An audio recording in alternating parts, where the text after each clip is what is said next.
Hello guys, so this video is for the people who cannot find the black connector behind their VIC after a 249 to 242 swapping. When I did mine,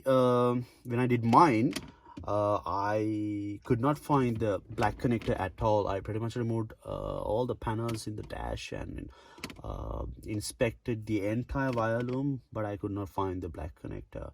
I was so frustrated because when I checked in the internet, it said nothing about not having a black connector. Every article or every video spoke about having a black connector, and simply plug it and then wow, boom, you get all the options of the 242 transfer case displayed on your VIC.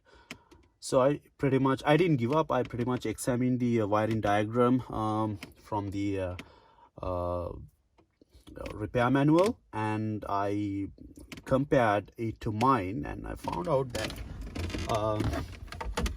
the 14th slot of the VIC main connector is pretty much empty in mine, whereas in the diagram, this is where your black connector should come and feed into the VIC.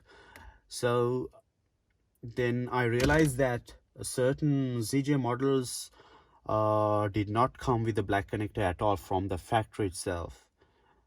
So what I did was simply I grabbed a spare wire and connect one end into the empty slot, 14 slot, and connect the other end into the red connector, and the red connector's got two different wires. One is green and orange, the other one is black and red. Make sure you connect to the black and red wire of the red connector, and make sure that's the male side.